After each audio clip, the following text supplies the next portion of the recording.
Inflation looms, your local currency whispers threats of devaluation. Governments scramble, offering what seems like a lifeline. Bitcoin ETFs, a chance to ride the crypto wave. But is it a rescue boat or a sinking trap?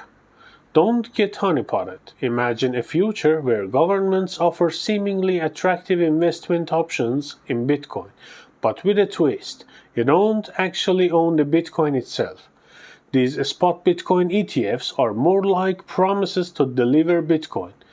The concern is governments could seize these ETFs during economic turmoil, taking away your potential Bitcoin gains. Think of it as a honeypot, a tempting target, especially considering historical events like the US gold confiscation of 1933 Attack 6102. Stay with me to the end of this video so you can protect your wealth from threats with a simple solution. Here is a scenario. You invest in a spot Bitcoin ETF. Later, facing a crisis, the government seizes your ETF, offering you a fair value significantly lower than the market price. You are essentially forced to sell your Bitcoin at a government-determined rate, potentially much lower than its real worth. This tactic allows governments to control access to Bitcoin and weaken its appeal as an alternative investment. By holding Bitcoin on exchanges or in ETFs, you are essentially stuck with paper Bitcoin that locks you out of its potential future value and inflation protection. Your money sits in a system governments can manipulate through inflation, while they might be accumulating real Bitcoin themselves. Don't get stuck holding on an IOU when governments could be grabbing the real deal. Governments might also employ financial repression tactics to weaken fiat currencies and indirectly control Bitcoin. This involves keeping interest rates on government bonds and treasuries artificially low, even below inflation. The result is the real value of your savings in those bonds shrink over time, essentially transferring wealth to the government that issued the debt. This strategy has a double benefit for them. Reduced purchasing value. People's savings in these bonds lose value, enriching the government at the expense of the citizens. Improved debt to GDP ratio. Inflation increases the overall size of the economy, making the national debt appear smaller relative to it. This might look good on paper, but doesn't solve the underlying debt problem. The US, for example, used financial recession in 1940s and 50s to manage its World War II debt. It's a common tactic, but one that weakens citizens' ability to preserve their wealth. Okay, now why governments fear self-custody? Financial repression backfires when people turn to Bitcoin as a hedge against a weakening fiat currency. Self-custody of Bitcoin makes it harder for governments to seize these holdings, further frustrating their control. This is why governments might initially appear friendly towards Bitcoin, only to restrict access later when their own financial systems falter. Take Nigeria for example. In late 2022, they embraced Bitcoin, even considering a special economic zone for crypto companies. But by mid-2023, their collapsing currency, likely due to excessive money printing, led them to restrict access to Bitcoin exchanges.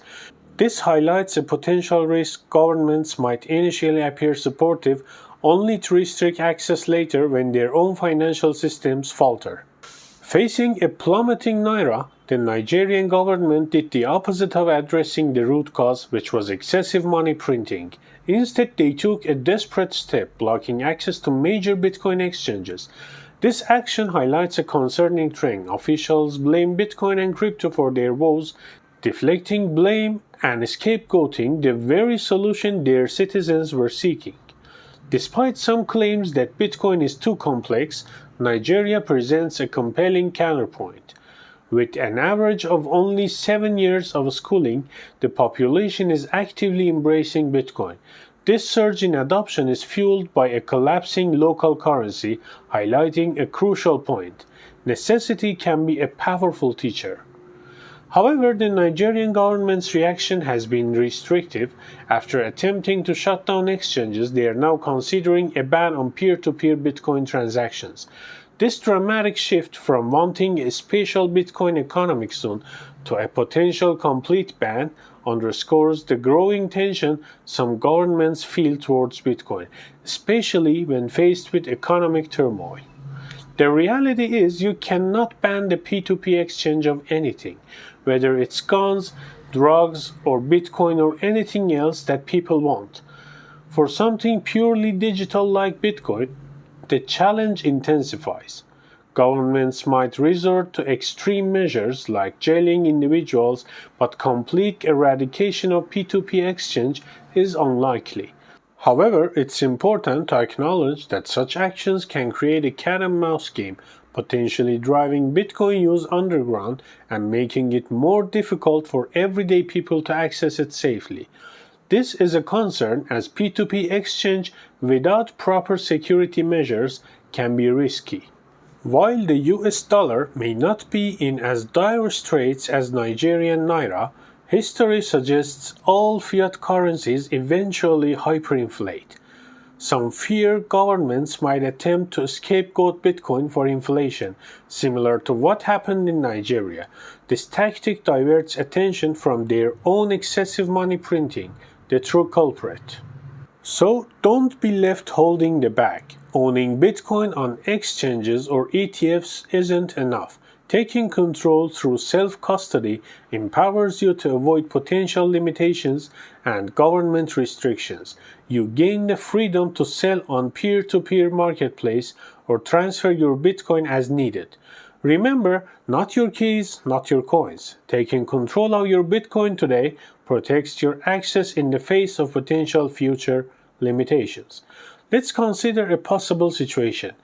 You buy Bitcoin today for $30,000. If the US dollar loses significant value and the price of Bitcoin goes up to $1 million, you might encounter restrictions on how much Bitcoin you can withdraw from an exchange and sell it for US dollars due to withdrawal limitations in USD. Exchanges could be forced to limit transfers to external wallets or even block person-to-person transactions altogether. You might even be restricted to spending your Bitcoin only at certain government-approved retailers, significantly limiting its usefulness as a currency. Regulations like traveling rules are already popping up on exchanges, potentially making it difficult to withdraw Bitcoin even to your own wallet in the future. This reinforces the importance of self-custody.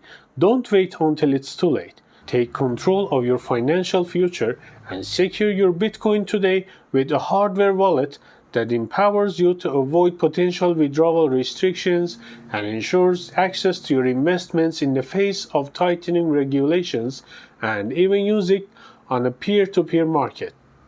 That's all for today's video. To support us, like this video, subscribe and ring the notification bell for future updates, and let me know your thoughts in the comments section below. Thanks for watching.